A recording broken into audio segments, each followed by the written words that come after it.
हाँ तो जी नमस्कार, स्वागत है अपना स्टडी प्लेटफॉर्म रूस सेंटर में। उम्मीद करूंगा आप लोग स्वस्थ होंगे, मस्त होंगे, जबरदस्त होंगे। आज की क्लास में हम लोग पढ़ेंगे गोधली में दो आप लोग का जो था हिंदी का, एक गद्यखंड एक काव्य खंड।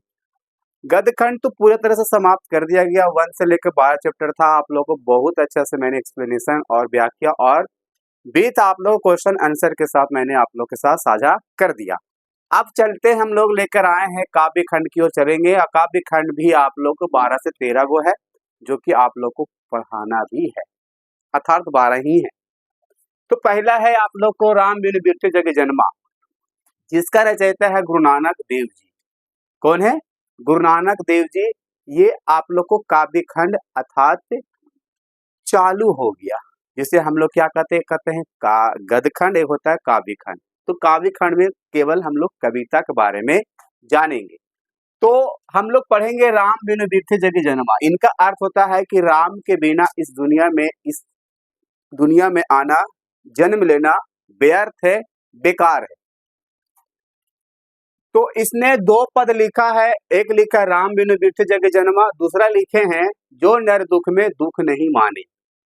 जो इंसान दुख में है और दुख को भी दुख नहीं मान रहा, वही रियल में आज का नर है, इंसान है, मानव है।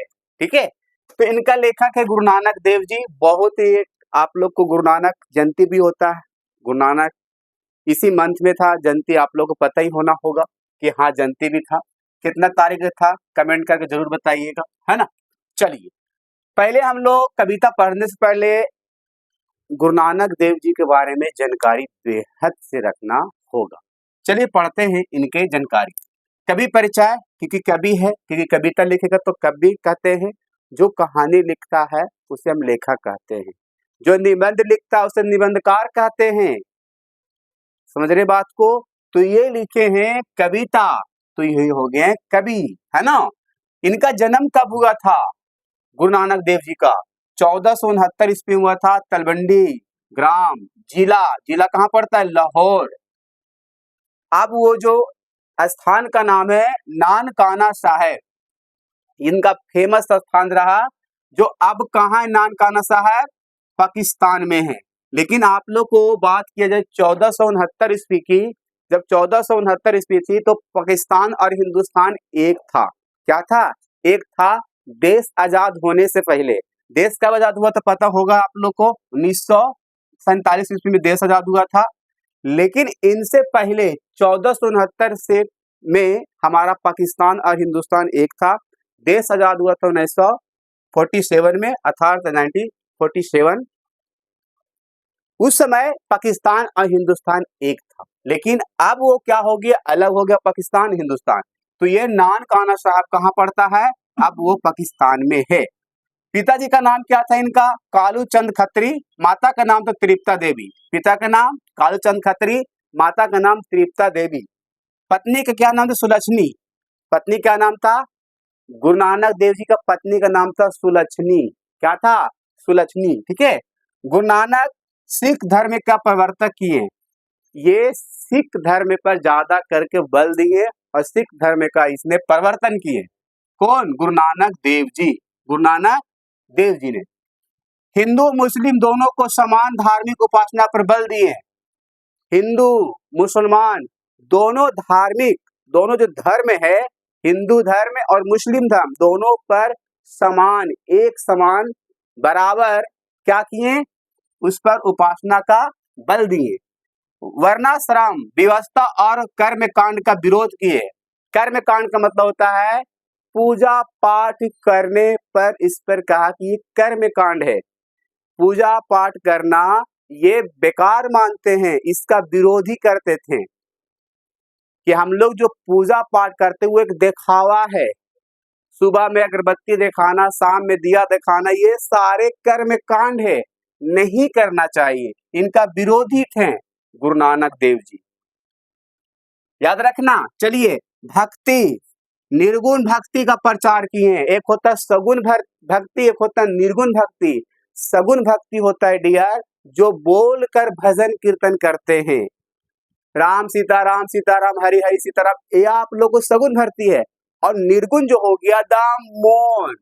उस प्रकार के परमात्मा को, निराकार को जो कहते हैं भक्ति करता है वही निर्गुण भक्ति कहलाता है। निराकार का मतलब ये होता है जिसका कोई आकार नहीं हो, वही रियल में क्या है, साक्षात परमात्मा है। उसी ने हम लोग को बनाया है। और जो देवी देवता आज के हैं, जो काली है, दुर्गा है, शंकर है, जो भी है, ये एक पालन करने वाली है, पालन पोषण करने वाली, लेकिन हम लोग को मुक्ति देने वाला परमात्मा ही है। जो आत्मा को परमात्मा मिलाता है उन्हीं का ये भक्ति करते थे, निराकार का, जिसका कोई आकार नहीं हो। लेकिन यहाँ पर देखा जाए देवी देवता का आकार है, कई रूप में है। शंकर के रूप में है, लक्ष्मी जी के रूप में है, काली के रूप में, सारा रूप में है देवी देवता, है ना। तो ये किसका भक्ति करते थे, निर्गुण भक्ति का प्रचार करते थे। गुरु नानक सम्राट बाबर से इनकी भेंट हुई थी। ये मुगल सम्राट जो था बाबर का आप लोग नाम जो सुने होंगे, बाबर से इनकी भेंट हुई थी। और हमारे गुरु नानक देव जी, देशांतरण करने का मतलब ये होता है पूरा देश तक इसने वर्णन कर सकते हैं, जाकर या तीर्थ यात्रा भी किए, कहाँ तक, मक्का मदीना तक। तो गुरु नानक देव जी ने मक्का मदीना तक सफर किए हैं, यात्रा किए हैं, ठीक है। आगे गुरु नानक देव पंजाबी, हिंदी में कविता लिखे हैं। तो जो हम लोग इनका भी अभी कविता पढ़ेंगे ना, इसमें दो भाषा का मेल रहेगा, एक पंजाबी मिल रहेगा इसमें भाषा, और दूसरा हिंदी भाषा में, दोनों मिलाकर इनका कविता लिखे गए। और कबीरदास जी तो उल्टा फिल्टा करते थे, उलट शब्द करते थे अपना कविता में, लेकिन हमारे गुरु नानक देव जी कोई उल्टा सीधा नहीं करते शब्दों में। हिंदी में ब्रजभाषा और खड़ी बोली दोनों का मेल है इनकी कविता में। हिंदी में ब्रजभाषा और जो खड़ी बोली है दोनों का इनमें मेल है, समान है। उपदेश में गुरु की महिमा पर चर्चा किए हैं, गुरु की महिमा पर बल दिए हैं गुरु नानक देव जी। संसार का क्षण भंगुरता कहा है कि संसार एक माया है, संसार टिकने वाला नहीं है, संसार एक भंगुरता है। ये आने वाला समय में पूर्ण तरह से क्या होता है, अविनाश हो सकता है, समाप्त हो सकता है, विनाश हो सकता है। ये कलम जो मैं मार्कर लिखूं, कब तक चलेगा, ये कब तक चलेगा, 6 से 7 महीने तक चलेगा, इसका भी तो खत्म हो सकता। ये जो हम जी रहे हैं कब तक जिएंगे, 50 से 60 साल तक जिएंगे, 100 साल तक जिएंगे, उसके बाद मैं भी खत्म हो जाऊंगा। पूरा ये सृष्टि, पूरा ये दुनिया, पूरा ये संसार एक दिन विनाश हो जाएगा। ये क्षण भंगुरता है। किसने बोला? गुरु नानक देव जी ने बोला। समझ रहे हैं? आगे बोलता है ब्रह्म को सर्वशक्तिमान बोला है। ब्रह्म मतलब होता है परमात्मा, परमात्मा ही शक्तिमान है, उसके अलावा कोई नहीं। तो इसने निर्गुण निराकार का भक्ति करते हैं, जो मौन होकर अपना मंत्र को जापते हैं। गुरु नानक देव बोलकर भक्ति करना सगुण भक्ति कहलाता है, जो भक्ति मौन होकर करते हैं वो निर्गुण भक्ति कहलाता है। समझ रहे हैं? तो हमारे जो गुरु नानक देव जी थे वो निर्गुण भक्ति किया करते थे। आगे इनकी वाणी संग्रह 5वें गुरु अर्जुन देव थे। इनके संग्रह का जो ग्रंथ संग्रह करने वाले थे 5वें गुरु अर्जुन देव थे, लेकिन 10वें गुरु गोविंद सिंह थे। गुरु गोविंद सिंह 10वें गुरु, अब प्रथम गुरु नानक देव थे। तो प्रथम गुरुदेव जी गुरु नानक देव जी, और 5वें गुरु अर्जुन देव जी और 10वें गुरु गोविंद सिंह जी। याद हो जाएगा ना, बिल्कुल। 1604 ईस्वी में गुरु ग्रंथ साहिबा का इसने क्या किया, संग्रह को दिया गया इन्हीं के द्वारा गुरु अर्जुन देव ने। तो 1604 ईस्वी में गुरु ग्रंथ साहिबा का क्या किया गया, लॉन्च हुआ था, कह सकते हैं रचना किया गया। ठीक है, चलिए प्रमुख रचना बहुत इनका है। जप्पू जी, जप्पू जी किनकी रचना है, गुरु नानक देव जी का। आशा दीवार किनकी रचना है, गुरु नानक देव जी का। रहीरास और सोहिला किनकी रचना है, गुरु नानक देव जी का। 1539 ईस्वी में वाहे गुरु कहकर अपना प्राण त्याग देते हैं। जब हमारे गुरु नानक देव जी का अंतिम सांस चल रही थी, उनका प्राण त्याग थे, वाहे गुरु कहकर अपना प्राण को त्याग दिए थे। महात्मा गांधी जी हे राम कहकर अपना प्राण त्याग थे। तो क्वेश्चन आ सकती है, वाहे गुरु कहकर कौन अपना प्राण को त्यागे थे, गुरु नानक देव जी।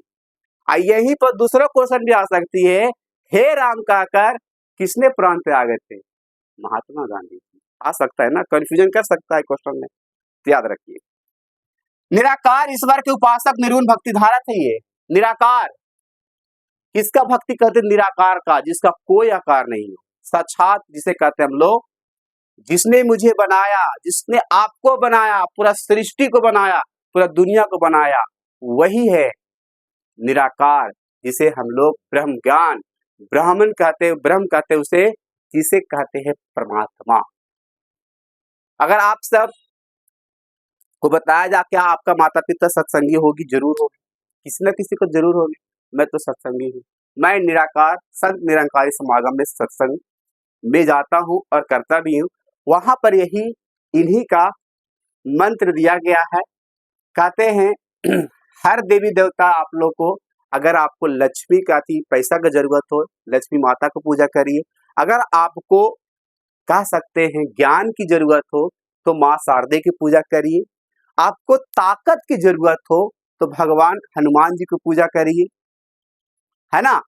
अगर आपको दुनिया से, इस धरती से मुक्ति पाना चाहते हैं, जन्म नहीं लेना चाहते हैं फिर दोबारा, तो आप परमात्मा को, मंत्र को जापिए। यहां पर लिखा है, राम बिन बिरथे जगी जन्मा। राम बिना, राम के बिना इस दुनिया में, इस जगत में, इस संसार में, इस सृष्टि में जन्म लेना व्यर्थ है, बेकार है, तुच्छ है। तो इसने 2 पद लिखे हैं, कौन, हमारे गुरु नानक देव जी। प्रथम पद में क्या बताते हैं, बाहरी वेशभूषा, पूजा पाठ और कर्मकांड के स्थान पर सरल सच्चे हृदय से राम नाम के जपने का बल दिए हैं। कहते हैं ना, बाहरी वेशभूषा करने से नहीं होगा, पूजा पाठ करने से नहीं होगा, बड़े बड़े लंबे कतारों लगने में एक माला पहनाने के लिए वो नहीं है सच्चा भक्ति। सच्चा भक्ति कहते हैं वो पूजा पाठ, इस पर ये कहते ये कर्म कांड है, इसका मैं विरोध करता हूँ। सच्ची भक्ति जो होता है बाबू, हृदय से होती है, दिल से होती है, जो आत्मा परमात्मा में मिलता है, वो होता है सच्चा भक्ति। दिखावे के लिए भक्ति नहीं करो, समझ रहे बात को। दूसरा पद में कहता है, सुख दुख में एक समान उदासीन रहते हुए मानसिक दुर्गुणों का उजागर करना। जो इंसान आज के डेट में दुख में भी है, जो नर दुख में दुख नहीं माने, जो दुख में भी है वो दुख को दुख नहीं समझ रहा। जैसे मैं सर मेरा 500 भुला गया तो मैं दुख में नहीं हूं, हैप्पी। मेरे घर पर कोई डेथ कर गए, मैं दुख में नहीं हूं, हैप्पी में। ये हुआ क्या, जो नर दुख में दुख नहीं माने।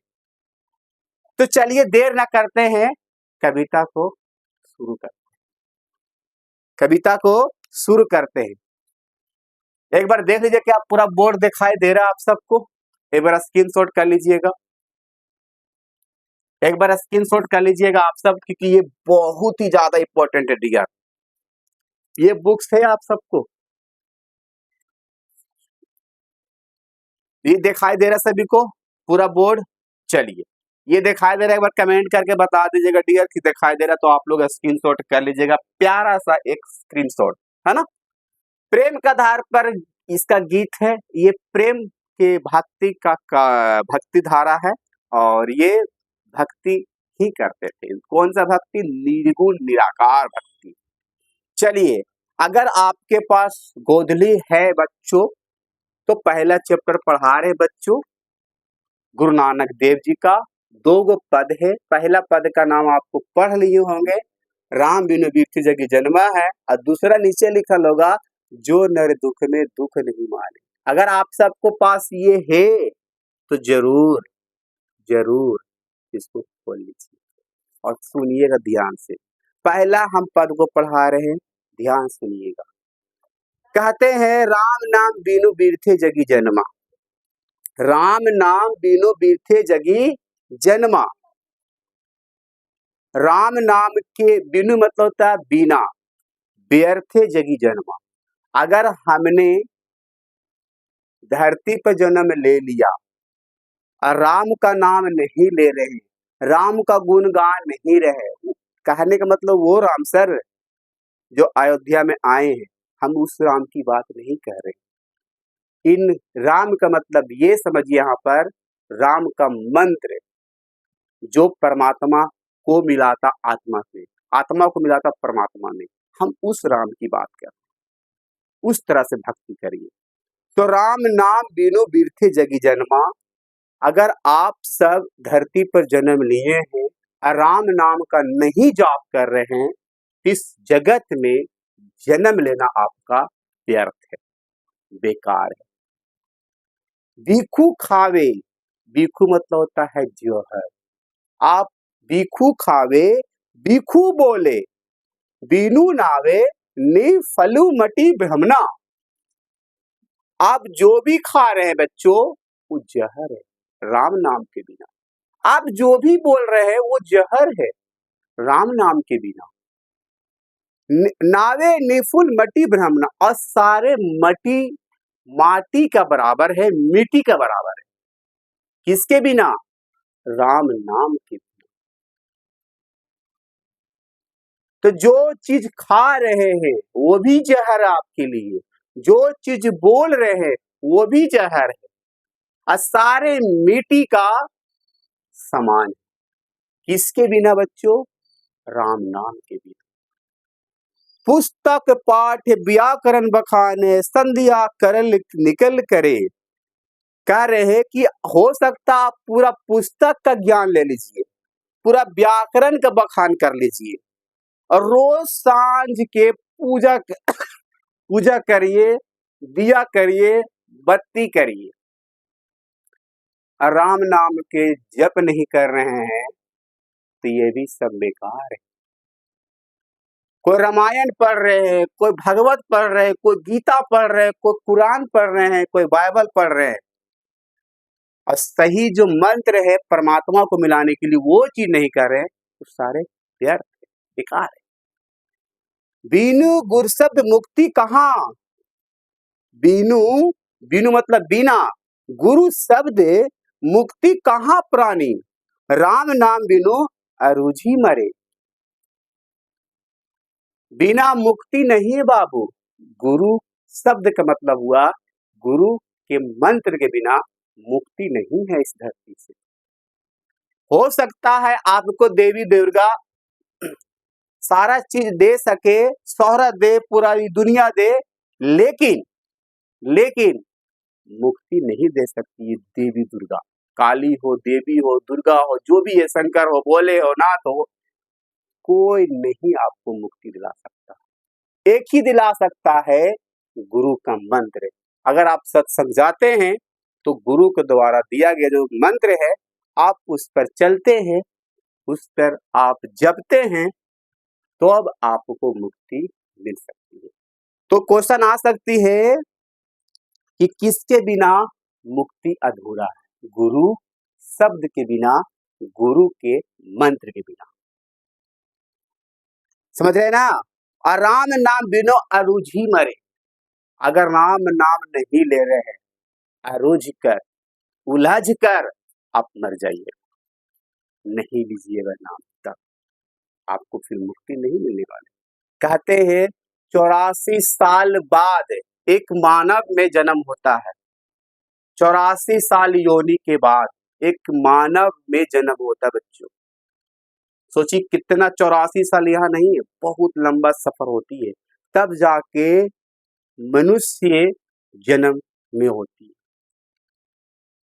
देवता लोग भी मनुष्य के रूप में आने के लिए चाहते हैं। आप लोग पढ़ाएंगे भारत की महिमा, जब पढ़ाएंगे चैप्टर संस्कृत में तो समझाएंगे आपको। दंड कमंडल सीका धोती धोती, तीरथ गवनु अति भ्रमण करे। आप डंडा ले लीजिए, कमंडल ले लीजिए हाथ में, सीखा ले लीजिए, धोती पहन लीजिए, पूरा तीरथ घूम लीजिए, काशीनाथ जाइए, बद्रीनाथ जाइए, केदारनाथ जाइए, बोम बल जाइए, जो भी होता है बम, क्या कहते हैं हम लोग, केदारनाथ, सभी जगह जाइए, वैष्णो देवी मां जाइए, पूरा भ्रमण कर लीजिए ये दंड कमंडल लेकर।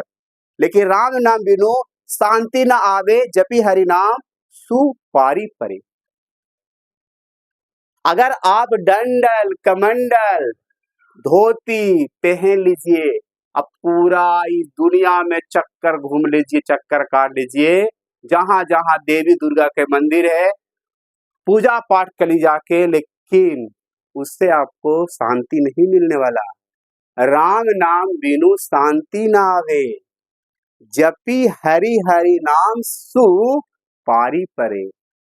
नाम लेना है तो राम के नाम लीजिए, इसी से आपको शांति आएगी, इसी से आपको भव सागर से आप पार होइएगा, आपका आत्मा परमात्मा से मिलेगा। बल्कि ये नहीं कि केदारनाथ घूमिए दंड कमंडल धोती पहनकर, इससे आपको नहीं मिल सकता है शांति, और इससे नहीं मिल सकता आपको क्या, भव सागर से आप पार नहीं हो सकते। इससे जटा, बड़ा बड़ा जटा कर लीजिए, मुकुट पहन लीजिए, जटा मुकुट तन भस्म लगाई, बसन छोड़ी तन नगन भया। आप बड़ा बड़ा जटा कर लीजिए बाल में, साधु संत को देखते होंगे, वो रियल में साधु संत नहीं होते हैं, बनावटी होते हैं। समझ रहे ना? बस ढोंग रचते हैं कि मैं बहुत बड़ा संत हूं, लेकिन वो रियल में संत नहीं होते। लेकिन वो सब डुप्लीकेट है, लेकिन कहीं ना कहीं उसका ओरिजिनल जरूर कहीं बैठा हुआ, तभी तो उसका नकल करके लोग आ रहे हैं, है ना? तो जटा बढ़ा लीजिए, मुकुट लगा लीजिए, तन मतलब शरीर में पूरा भस्म लगा लीजिए, जो होता है भस्म लगा लीजिए।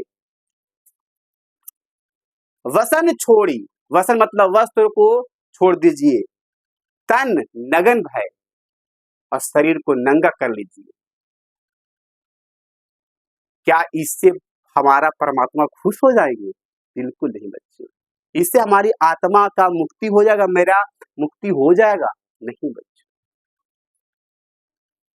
जेत जई जंत जल थल महियल जत्र तत्र तू सरब जिया। कह रहा है कि आप कहीं भी जल में हो, पानी में हो, थल मतलब सूखा में हो, जत्र तत्र जहां वहां, जत्र तत्र मतलब जहां तहां, सब जिया, ये सारे में हो, कहीं भी हो, लेकिन गुरु प्रसादी राखिल बन कोई हरि रस नानक झोली पिया।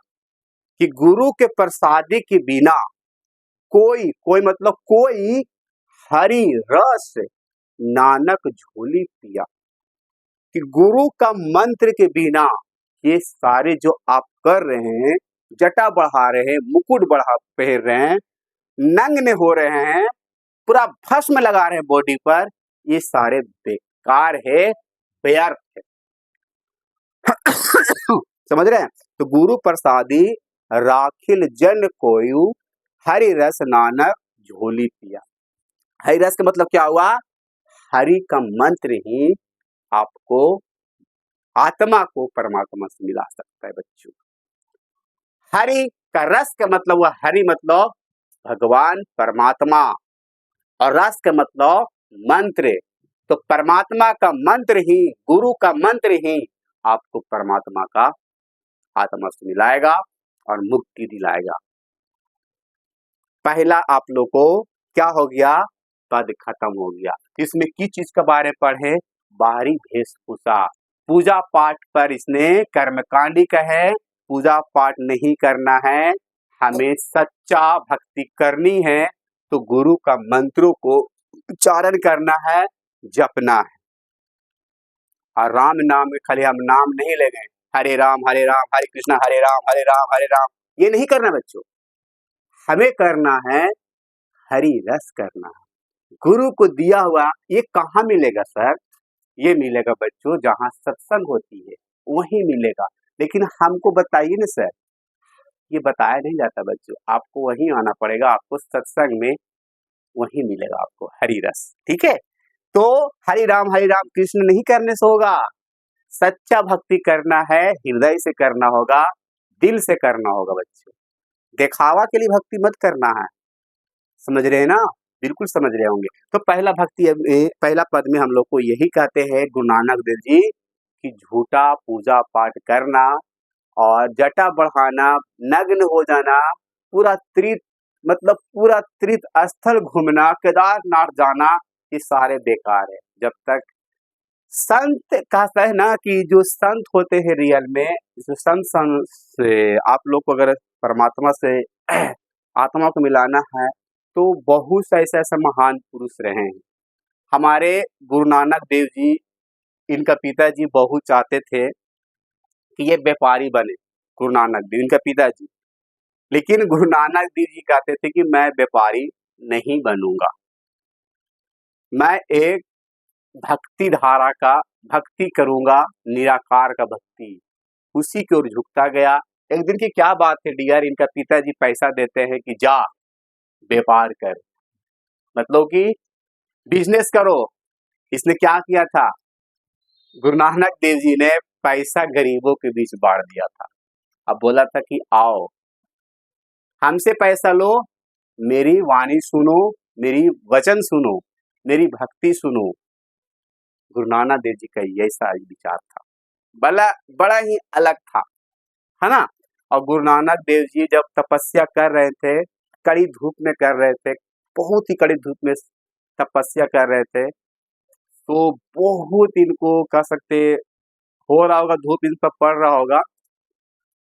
तो एक आता है नाग आता है पीछे से, इनके पीछे से आकर इस तरह से इनको छांव देता है। सोचिए, स्वयं साक्षात इनको सुरक्षित करने वाले खुद साक्षात आ जाते हैं, जिनको प्राप्त करना है वो खुद आ जाते हैं, है ना। तो यही होता है। तो पहला हम लोग पढ़ लिए। दूसरा कह रहा है कि जो नर दुख में दुख नहीं माने, दूसरा पद ध्यान सुनिएगा, जो नर दुख में दुख नहीं माने, जो नर दुख में दुख नहीं माने, जो इंसान दुख में है वो दुख को नहीं मानता। मान लिया जाए मेरे 200 रुपया पैसा भुला गया, मैं दुख में हूं, नहीं, हम भक्ति में रहेंगे, उस प्रकार के इंसान होना चाहिए। उसी के अंदर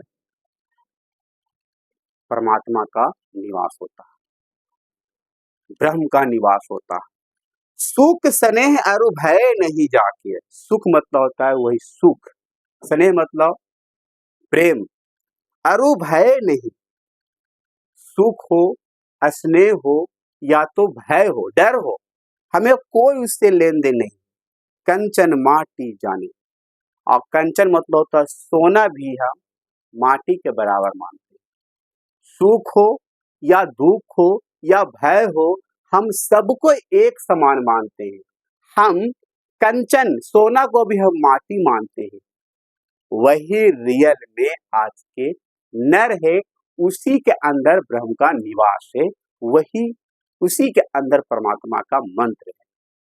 बल्कि ऐसा कहाँ मिलेगा सर, ये नर कहाँ मिल सकता है। नहीं निंदा नहीं स्तुति जाकर, निंदा का मतलब क्या होता है, बुराई, नहीं बुराई निंदा, नहीं स्तुति, स्तुति मतलब बड़ाई, नहीं निंदा हो और नहीं बड़ाई हो, लोभ हो और नहीं लोभ हो, ना मोह हो, नहीं अभिमान हो। उसी के अंदर परमात्मा का निवास है, ब्रह्म का निवास है। नहीं निंदा नहीं बड़ाई, नहीं मोह है नहीं लोभ है। लोभ मतलब लालच, मोह मतलब उस चीज को जैसे लगता है ना कि मोह की ये सारे हमारे, ये माँ है पिता है, मोह एक तरह से मोह माया ही है, एक दिन सारे खत्म हो जाएगा। अकेले आए हैं इस दुनिया से, अकेले आए हैं, अकेले ही जाना है, किसी को साथ लेकर नहीं जाना। इस पूरा सृष्टि बाबू, ये पूरा दुनिया मोह माया है। ये आज है कल नहीं है, कल है आज नहीं। अभिमान के मतलब तो घमंड करना, जिसके अंदर ना घमंड हो, ना लालच हो, ना किसी चीज को त्याग करने का लालच हो, और नहीं निंदा हो, नहीं किसी के प्रति बुराई सोचने का हो, नहीं बड़ाई करने का सोच हो। उसी के अंदर ये परमात्मा विराजमान है, उसी के अंदर ये ब्रह्म निवास है। हरस शोक ते रहे नियारो, हरस मतलब खुशी, हरस में, शोक मतलब दुख में। सुख हो या खुशी हो सब में नियारा, ना ही मान अपमान, और ना अपना आप को मान चाहता हूं, नहीं अपमान चाहता हूं। अपमान भी है तो भी लिए हमारे लिए सही है, और मान भी है तो भी हमारे लिए सही, दुख भी है तो भी हमारे लिए है, सुख भी है हमारे लिए। उसी के अंदर ये परमात्मा विराजमान है। आशा मनसा सकल त्यागी, जग तेरे निराशा। आशा, ना कोई आशा हो, ना कोई मनसा हो, ना कोई त्यागी हो, जग तेरे निराशा। चाहे क्यों न इस दुनिया में निराशा हो, वही नर के अंदर परमात्मा है, उसी के अंदर परमात्मा का निवास है। काम क्रोध जय तरस नहाई, ते ही घट ब्रह्म निवासा। ना उसके अंदर काम मतलब होता है वही सेक्स डिजायर, काम, समझ रहे हैं ना। क्रोध मतलब गुस्सा, ना गुस्सा हो, जय पर से नहीं ते ही घट ब्रह्म निवासा। उस जिसके अंदर ना क्रोध हो, गुस्सा हो, ना काम करने का कोई या इच्छा हो, काम का मतलब होता है इच्छा, ना कोई इच्छा हो, ना कोई गुस्सा हो, उसी के अंदर ब्रह्म का निवास होता है, उसी के अंदर ब्रह्म का निवास होता है। गुरु कृपा जेहि नर पे किन्हीं तिन्हीं यह जुगित पिछानी। जिस गुरु को कृपा से ही ये तीन मतलब होता है, ये जो तीन लोक है, तीन लोक से बड़ा ना कोई खंड है, इस तीन लोक कर वही मालिक है। कौन? परमात्मा से कहते हैं ना मुझे कोई जला सकता है, ना मुझे कोई बुझा सकता है, मैं अविनाशी हूं, मैं अप्रभासी हूं। नहीं मुझे कोई काट सकता है, ना मुझे हवा उड़ा सकता है, ना मुझे मिट्टी दबा सकता है, मैं वो परमात्मा हूं, सच्चा, सृष्टि को निर्माण करने वाला। ये तीन लोक का जो जुगित पिछाने, उसी गुरु कृपा से ही तीन लोक से मुक्ति मार कह सकते हैं, मुक्ति उनको मिल सकता है ये सृष्टि से, इस दुनिया से। नानक लीन भयो गोविंद, नानक मतलब गुरु नानक, गुरु नानक ने गोविंद में लीन हो गया भाई साहब। गोविंद का मतलब परमात्मा। क्वेश्चन आएगा कि गोविंद का अर्थ क्या यहाँ पर बताया? परमात्मा बताया बच्चों। कह रहा है गुरु नानक जी, गुरु नानक तो लीन भयो परमात्मा में, सो जेऊ पानी संग पानी, जैसे पानी को एक पानी में मिला दिया जाए तो पानी हो जाता है, उसी तरह से नानक का परमात्मा मिलन हो गया तो परमात्मा बन गए। अगर बच्चों एक गिलास की पानी की बात किया जाए, बच्चों ध्यान से सुनिएगा, ध्यान से सुनिएगा आप सब। मान लिया जाए गिलास है बच्चों, गिलास में पानी है और उसी प्रकार हम इस गिलास में भी पानी को, इस गिलास वाला पानी इसमें डालते हैं, क्या पता चलेगा कि दूसरा वाला गिलास यही गिलास वाला पानी है? बिल्कुल नहीं पता चलेगा। तो मैं इस प्रकार मिल गया हूँ, लीन हो गया हूँ परमात्मा के साथ, जैसे पानी एक दूसरे पानी में मिल गया हो। हम उसी प्रकार ये गुरु नानक देव जी लीन हो गया है परमात्मा में, गोविंद में।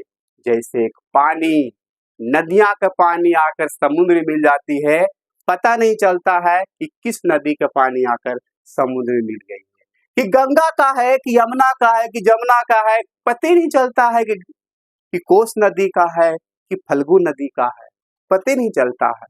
उसी तरह से हम नानक गोविंद में लीन हो गया। जैसे पानी संग पानी मिल गया, उसी तरह से गोविंद में नानक मिल गए।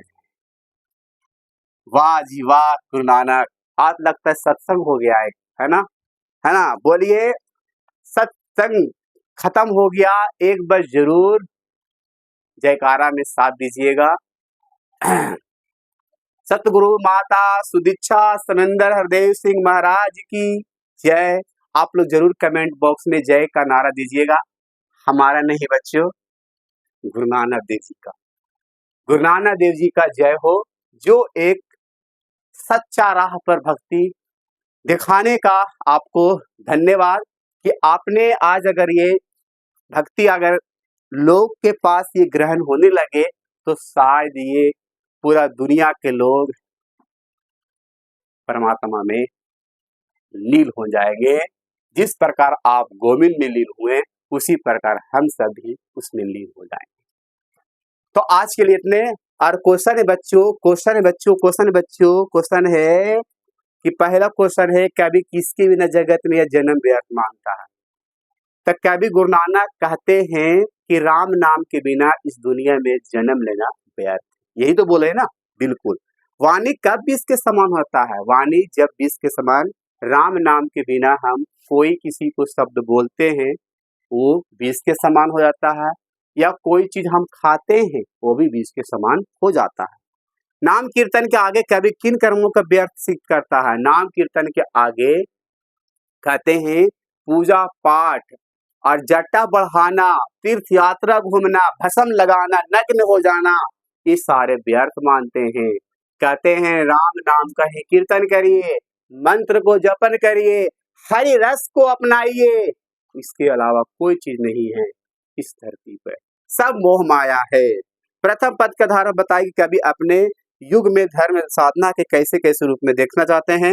हरि रस से कवि का क्या अभिप्राय है? हरि रस से कवि का क्या अभिप्राय है? हरि रस से गुरु नानक जी का यह अभिप्राय, कहते हैं हरि का मतलब हो गया गुरु और रस का मतलब हो गया मंत्र। कहते हैं कि गुरु का मंत्र पर ही जप कीजिए और उन्हीं को मंत्र को अपनाइए और रोज अपनाइए, और जब तक आप जी रहे तब जाके आपको आत्मा परमात्मा में मिल जाएगी। तो यही क्वेश्चन है, कवि की दृष्टि में ब्रह्म का निवास कहाँ होता है? तो ब्रह्म का निवास वही हो सकता है जो नर दुख में दुख को नहीं मान रहा है, जो मान है यानी कि काम इच्छा को खत्म, नहीं इच्छा हो, नहीं लोभ हो, नहीं क्रोध हो, उसी के अंदर बच्चों ब्रह्म का निवास है। यही है। आपको अगर क्वेश्चन से चाहिए बच्चों तो मैं इस वीडियो को साथ डिस्क्रिप्शन में डाल दूंगा, ठीक है? और एक बार बढ़िया से एक बार और रिवीजन कर लीजिएगा, पढ़ लीजिएगा, दोबारा वीडियो क्लिक करके, यही है, ठीक है? खोल के पढ़ लीजिएगा, आप सब देख लीजिएगा। लव यू, बाय बाय, फिर मिलते हैं नेक्स्ट क्लास में। नेक्स्ट क्लास में लेके आएंगे आप सबको दूसरा, ठीक है? जो नाम है इसका, घनानंद जी के बारे में पढ़ेंगे, सॉरी रसखान जी के बारे में पढ़ेंगे, प्रेमानी श्री राधिका केरल के कुंजन उपरी वारो, ये पढ़ेंगे नेक्स्ट क्लास में, आप सबको साथ आएंगे। लव यू, आज तक इतना।